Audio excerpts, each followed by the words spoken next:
Hi, welcome to another episode of Nick in the Kitchen. I'm Nick, for those of you who don't know, and thank you for coming back. And if it's your first time here, welcome. So today, I really wanted to dive into some cold weather classics. It's still cold outside. It is February, so the weather's not going anywhere anytime soon.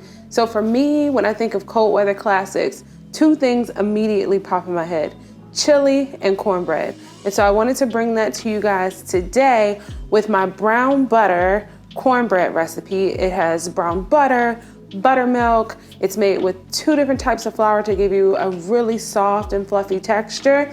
And then today's chili is gonna be a green chili, chicken chili. So we're using hatch green chilies to make more of like a white bean chili, if you will. Both of these things are so good and so warming that it'll get you through any cold day. So let's start with our cornbread. All right, so in our bowl currently, I have the browned butter as well as 2 eggs. And before I whisk it, I'm gonna add in my baking powder, which this requires about a tablespoon of baking powder. So I'm gonna go ahead and get that in. That's gonna give us a lot of fluffiness and a lot of rise. And then we have a half a teaspoon of salt. We're gonna add that in and mix that around before we add in the rest of our ingredients. Cornbread for me is really special because growing up, I actually lived in Cuba, and so we didn't have cornbread a lot. I would only get cornbread when we came to visit the States and see my family here. And so I was able to develop a love for it, but it was like a sometime type of thing. When we actually moved here and then we had cornbread regularly, a lot of times it was like Jiffy. And so for me, it was important to really develop a cornbread that I could love. And that's what this one is for me. It has so much flavor. All right, so now that we have that all mixed in, you can see the texture. That kind of shows us that everything's incorporated.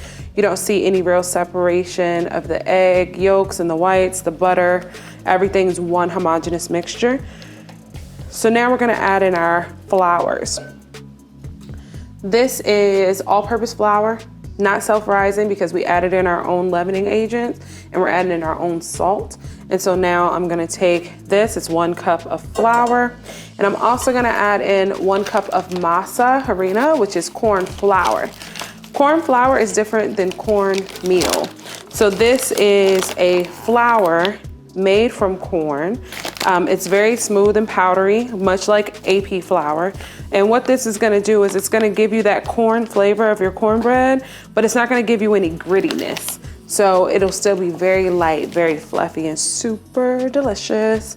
And so we're gonna add that in as well. And then we're gonna incorporate that by just whisking it in. And it's thick because, we don't have a lot of liquid. So we have our flours, and now we're gonna add in our buttermilk. This is just regular old full fat buttermilk. That is gonna add a lot of flavor to this. And what I love about the buttermilk component, like you could use regular milk, but nothing gives you that tang quite like buttermilk does. And so I like to use buttermilk instead of milk just for that purpose. This is one of those recipes where if you don't have buttermilk and you use the vinegar and milk method, you're just not gonna get the same flavor and you're not gonna get the same rise either. Buttermilk doesn't just add flavor, it also activates our baking powder.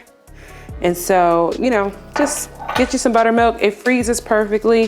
It actually doesn't expire the way that people think it does. So you can use it for quite some time. So I'm just getting this all mixed in, all incorporated. And when it's a smooth mixture, we're gonna add it to the pan that I currently have in the oven that had butter in it. That's gonna give us more brown butter flavor because the butter has been heating up in the pan. It also is gonna give us some really crispy edges, which I love, on the outside. All right, so we have this really smooth and already smells good buttermilk cornbread mixture. It's all whisked together, as you can see. It's like thick enough so you're gonna have like a good cake-like consistency. So now that we have the perfect consistency, I'm gonna add it to the pan that I have in the oven, which had butter in it and is getting all browned and delicious. And I'm gonna put it back in the oven and just bake it for the time being. And then we're gonna make the chili. Okay, so now let's do our chili. while our cornbread's in the oven. So what we're gonna do is first take these chicken thighs, which I've seasoned on one side just with salt.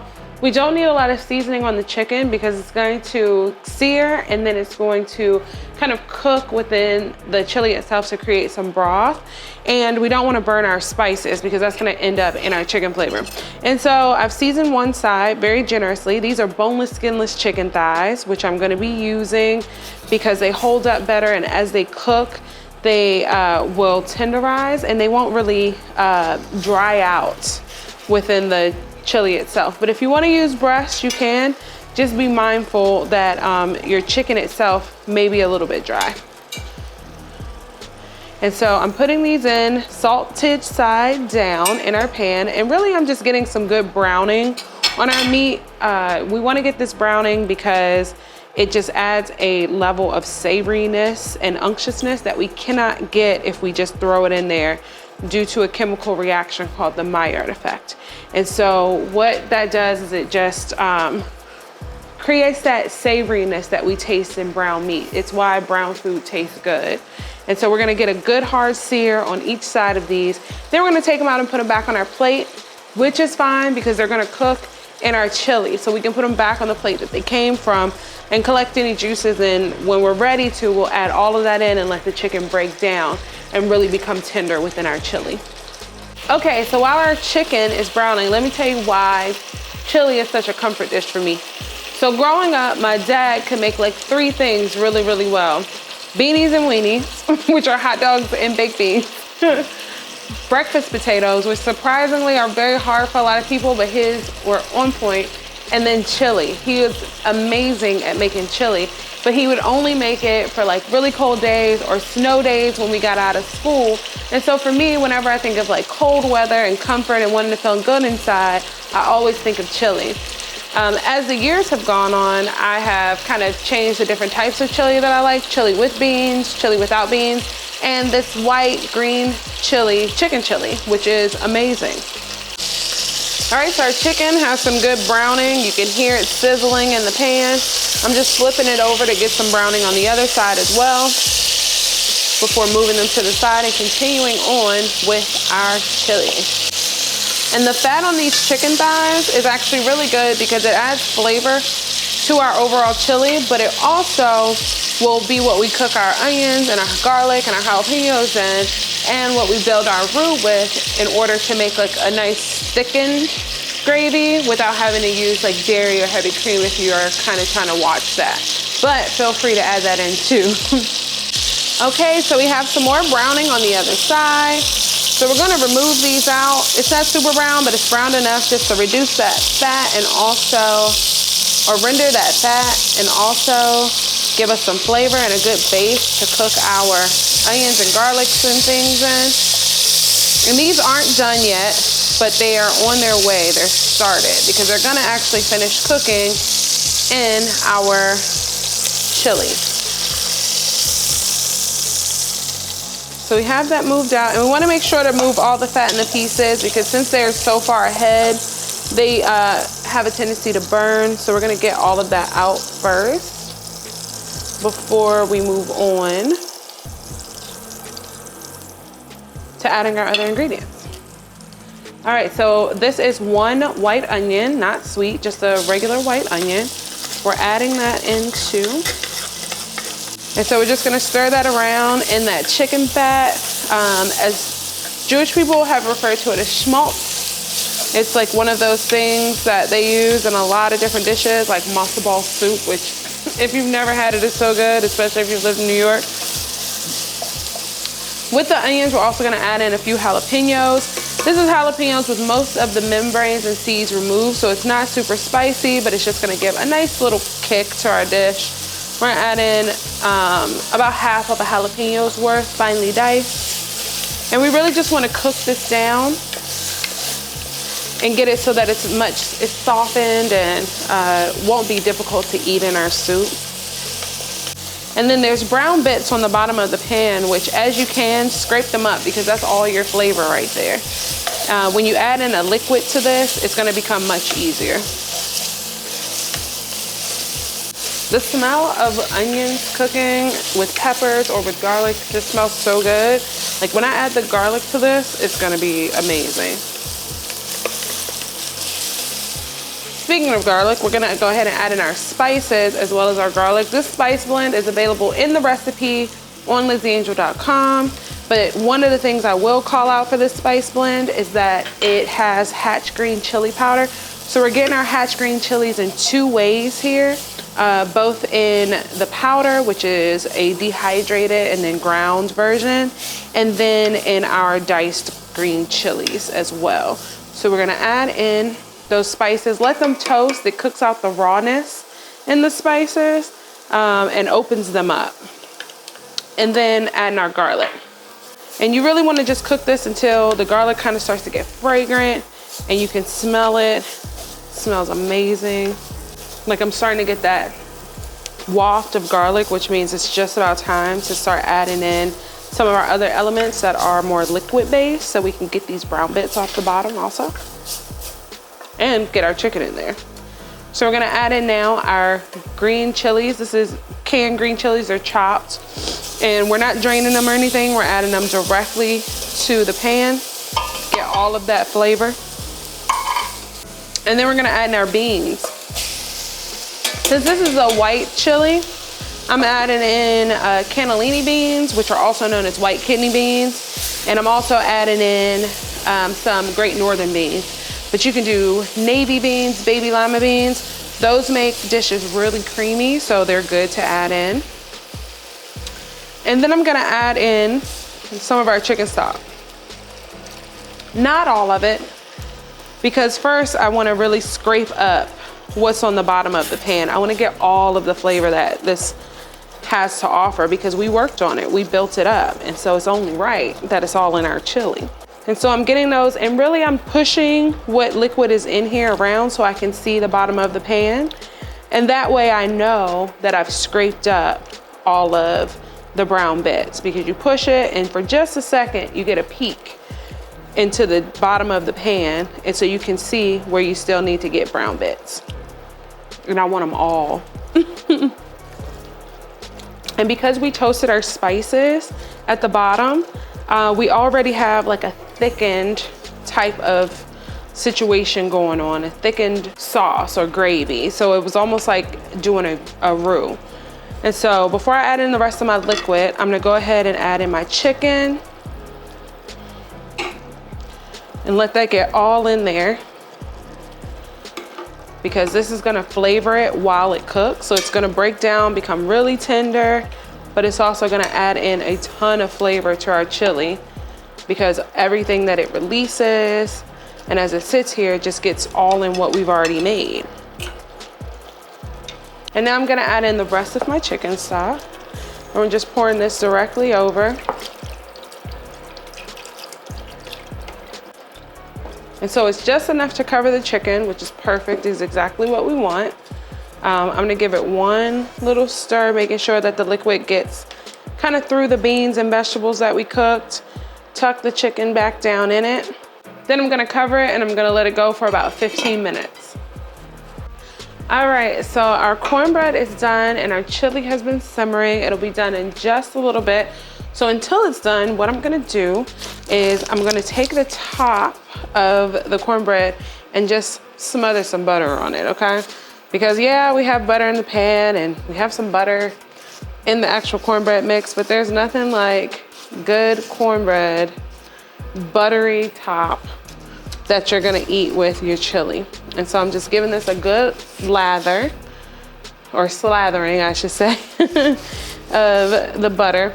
And there's some like dark brown bits, and that's just from kind of doing the butter in the pan. I left it in a little bit long, but it's not burned. It doesn't have an acrid flavor, so it's gonna be really good. I'm gonna do a slice of this so that you guys can see the inside for scientific purposes, only for scientific purposes, okay? All right, so I have a knife and I'm gonna give it a cut. Now, you can do wedges if you want to. I like square pieces even when I bake it in a round pan. So I am gonna give it a cut this way. And then here, it's so soft. Like, it's such a soft piece of cornbread, but it holds up. It's so delicious. Like, Look at that inside. It's cakey, it's fluffy. You can smell that it was made with buttermilk, and it just looks so perfect that I cannot wait to take a bite of this. It's kind of hot lava now, so I'm gonna let it cool on a plate before I take a bite. All right, I changed my mind. I couldn't wait. I don't wanna wait for a plate. So I'm just gonna taste it.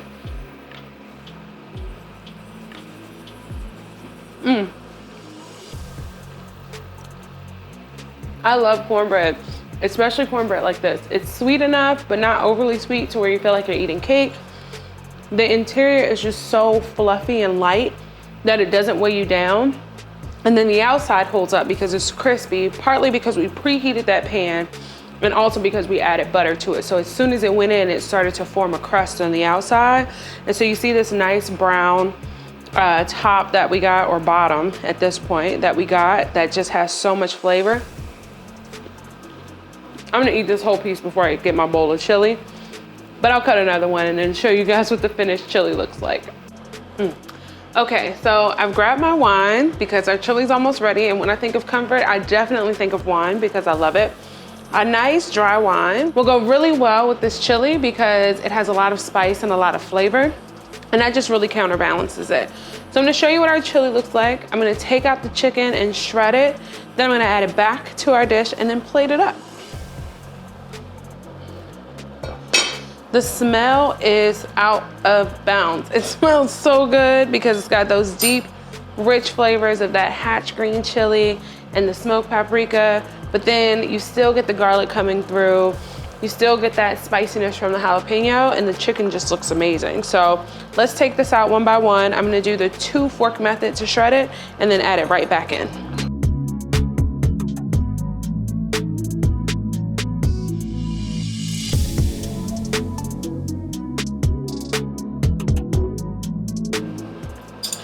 All right, so I took 2 forks and I got this chicken shredded. It doesn't have to be even pieces. It just has to be shredded because you're gonna get different bites within your food. You could also take it out and put it on a cutting board and chop it if you like chunks instead of shreds, but I prefer this. I'm gonna do this with the other chicken thighs, add them all back in, and then when we come back, I'll be plating it up and showing you what toppings I love on my chili. All right, it's time to eat. So what we're gonna do is, I like to switch over to a ladle for this just because I feel like it's the easiest to get our liquid out. And as I'm taking this out, I want you to look at how that sauce is full of flavor. You can literally see it. And it kind of thickened up because of the beans and because of our mini roux that we did with the spices. And so I like to add it in here. And then once I have enough beans and meat, I just add a little bit more liquid, because I do like to enjoy my chili more as a soup than as a stew, if you will. And now let me show you the combination of toppings that I enjoy. So the first thing I like to do is take a little bit of avocado. I just think the avocado is really good in chili, especially a white chili that has like the hatch green chili flavors because it's so Southwestern. So that's number one. And then I take a few extra jalapenos. That's why I left those behind. The fresh jalapeno versus the cooked jalapeno gives you a little bit difference of flavor. Cooked jalapenos aren't quite as spicy, but the fresh jalapenos give you that like herbaceousness, even though it is like a pepper, which I guess is a fruit. It has seeds, I think it's a fruit. And then I like to take cheese. So the cheese is optional. Obviously, if you wanna reduce your dairy, don't do the cheese, but for me, cheese is definitely a part of chili. And then finally, I like to take a little bit of cilantro. I think that this is that fresh herbiness that you really need in your soup. And so I just take it, kind of rip it up. I'm not very fancy with it. So we're gonna just take it and put it all the way around. And I want you guys to see this, like how beautiful is this soup? It's gorgeous, right? I know.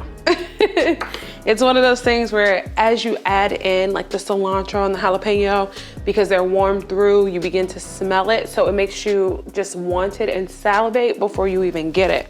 Before we can enjoy our chili though, we have to have a piece of cornbread. I know I ate some already, don't judge me. And so what we're gonna do is we're gonna take a piece and we're definitely gonna dip this in here so we can soak up those juices. and get a little preview of what the chili has to offer.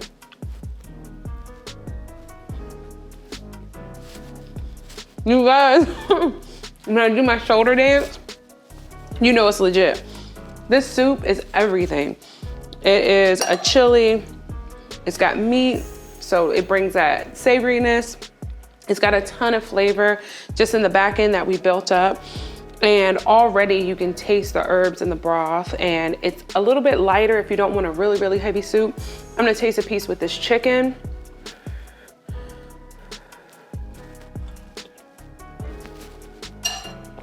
Wow.